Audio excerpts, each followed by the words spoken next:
ನಮಸ್ಕಾರ ಎಲ್ಲರಿಗೂ, welcome to my channel. ನಾನು ಇವತ್ತು ಲಾಡ್ ಮಾಡೋದು ಯಾವ ಥರ ಅಂತ ಹೇಳ್ಕೊಡ್ತೀನಿ. ಮನೇಲೇನೆ ಮಾಡ್ಕೊಂಬಂದು ತುಂಬ ಈಸಿಯಾಗಿದೆ. ರವೆ ತೊಗೊಬೇಕು, ಬೆನ್ಸಿ ರವೆ ತೊಗೊಂಡಿದ್ದಾದ್ಮೇಲೆ ಕ್ಲೀನಾಗಿ ಫ್ರೈ ಮಾಡ್ಕೊಬೇಕು. ಒಂದು ಕಪ್ಪಲ್ಲಿ ಅಳತೆ ತೊಗೊಂಡಿದ್ದು ಕ್ಲೀನಾಗಿ ಫ್ರೈ ಆದಮೇಲೆ ಅದಕ್ಕೆ ನೀರು ಹಾಕ್ಕೊಂಡು ಚೆನ್ನಾಗಿ ಕುದಿಸಕ್ಕೆ ಬಿಡಬೇಕು. ಅದಾದಮೇಲೆ ಕ್ಲೀನಾಗಿ ಅಂಟಾಗದೆ ಇರೋ ಥರ ಉಂಡೆ ಕಟ್ಕೊಡೋದ ಥರ ಕ್ಲೀನಾಗಿ ಮಿಕ್ಸ್ ಮಾಡಿಕೊಂಡು ಅದಕ್ಕೆ ಕಸ್ತೂರಿ ಹಾಕ್ಕೊಬೇಕು, ಕಲರು.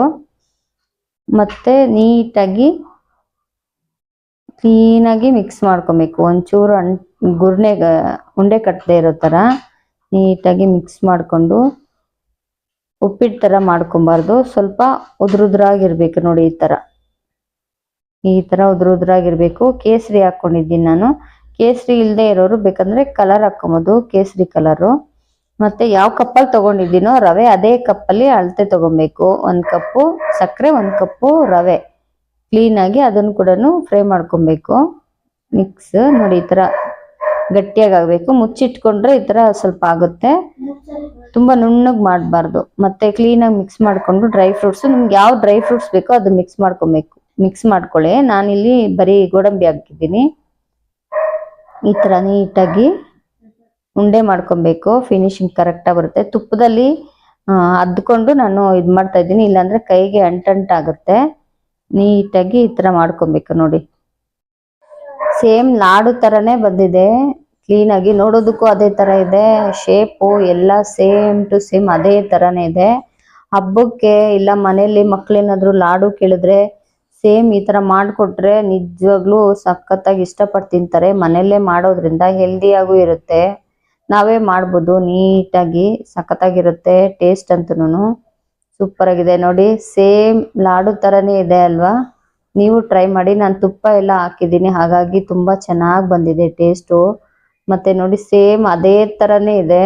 ಒಂದು ಸ್ವಲ್ಪ ಕೂಡ ಆ ಕಡೆ ಈ ಕಡೆ ಅನ್ನೋ ಥರನೇ ಇಲ್ಲ, ಸೇಮ್ ಹಾಗೆ ಇದೆ. ಡ್ರೈ ಫ್ರೂಟ್ಸ್ ಬೇಡ ಅನ್ನೋರು ಬೇಕಾದ್ರೆ ಸ್ಕಿಪ್ ಮಾಡ್ಬೋದು. ಟ್ರೈ ಮಾಡಿ, ಮಕ್ಳಿಗಂತೂ ತುಂಬ ಇಷ್ಟ ಆಗುತ್ತೆ. ಸ್ನ್ಯಾಕ್ಸ್ಗೂ ಆಗುತ್ತೆ. ಹಬ್ಬದ ಟೈಮಲ್ಲೂ ನಾವೇ ಮಾಡ್ಬೋದು ಮನೇಲಿ. ಸಖತ್ತಾಗಿ ಬಂದಿದೆ. ಟ್ರೈ ಮಾಡಿ, ಮತ್ತೆ ಕಮೆಂಟ್ ಮಾಡಿ ಯಾವ ಥರ ಬಂದಿದೆ ಅಂತ. ಮತ್ತೆ ಈಗ ನಾವು ರುಚಿಕರವಾದ ರವೆ ಉಂಡೆ ಮಾಡೋದು ನೋಡೋಣ ಯಾವ ಥರ ಅಂತ. ಇದು ನಾನು ಕ್ಲೀನಾಗಿ ಬಾಣಲಿಲಿ ರವೆ ಕ್ಲೀನಾಗಿ ಹುರ್ಕೊಬೇಕು. 1 ಕಪ್ ರವೆ, 1 ಕಪ್ ಸಕ್ಕರೆ ತೊಗೊತಾ ಇದ್ದೀನಿ.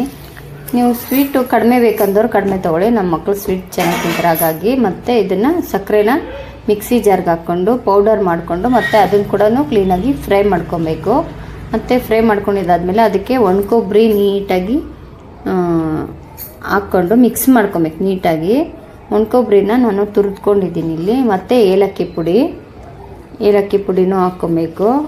ನೆಕ್ಸ್ಟು ಕ್ಲೀನಾಗಿ ಮತ್ತೆ ಮಿಕ್ಸ್ ಮಾಡಿಕೊಂಡು ತುಪ್ಪ 2 ಸ್ಪೂನ್ ಹಾಕ್ಕೊಬೇಕು. ಕ್ಲೀನಾಗಿ ಅದನ್ನು ಮಿಕ್ಸ್ ಮಾಡಿಕೊಂಡು ನಾನಿಲ್ಲಿ ಹಾಲು ಹಾಕ್ಕೊಂಡು ಉಂಡೆ ಕಟ್ಕೊತೀನಿ ಮಾಮೂಲಿ ಥರ. ನೀವು ಹಾಲು ಹಾಕದೆ ಉಂಡೆ ಯಾವ ಥರ ಕಟ್ಕೊಳೋದು ಅಂತ ನೆಕ್ಸ್ಟ್ ಇನ್ನೊಂದು ವೀಡಿಯೋನಲ್ಲಿ ನಾನು ಹೇಳ್ಕೊಡ್ತೇನೆ. ಮತ್ತು ಕ್ಲೀನಾಗಿ ಕೈಯಲ್ಲೇ ಮಿಕ್ಸ್ ಮಾಡ್ಕೊಳ್ಳಿ. ಮತ್ತು ಹಾಲು ತೊಗೊಂಡಿದ್ದೀನಿ ಇಲ್ಲಿ, ಬಿಸಿ ಹಾಲು ಕಾಯಿಸಿರೋಂಥದ್ದು. ಅದನ್ನು ನೀಟಾಗಿ ಈ ಥರ ಕ್ಲೀನಾಗಿ ಮಿಕ್ಸ್ ಮಾಡ್ಕೊಂಡು ಉಂಡೆ ಮಾಡಿಕೊಂಡ್ರೆ ಮುಗೀತು. ಸಖತ್ತಾಗಿರುತ್ತೆ ಟೇಸ್ಟ್ ಅಂತನೂ. ಮತ್ತು ಹಾಲು ಹಾಕದೆ ಮಾಡೋದು ಯಾವ ಥರ ಅಂತ ನೆಕ್ಸ್ಟ್ ಇನ್ನೊಂದು ವಿಡಿಯೋ ಮಾಡಿ ಹಾಕ್ತೀನಿ ನಾನು, ಬೇಕಾದರೆ ನೋಡ್ಕೊಳ್ಳಿ. ನೋಡಿ, ಈ ಥರ ಎಲ್ಲ ನೀಟಾಗಿ ಸೇಮ್ ಪ್ರೊಸೀಜರ್. ಸ್ವಲ್ಪ ಹಾಲು ಹಾಕ್ಕೊಂಡು ಉಂಡೆ ಕಟ್ಟಬೇಕು. ಎಲ್ಲ ಒಂದೇ ಸರಿ ಹಾಕಿದ್ರೆ ಒಂಥರ ಉಪ್ಪಿಟ್ಟು ಥರ ಆಗಿಬಿಡುತ್ತೆ. ನೀಟಾಗಿ ಉಂಡೆನೂ ಕುತ್ಕೊಳ್ಳೋದಿಲ್ಲ, ಪಿಸ ಅನ್ನುತ್ತೆ ಮೆತ್ತಗೆ. ನೋಡಿ, ಈ ಥರ ನೀಟಾಗಿ ಎಲ್ಲ ಉಂಡೆ ಕಟ್ಕೊಂಡ್ರೆ ರೆಡಿ.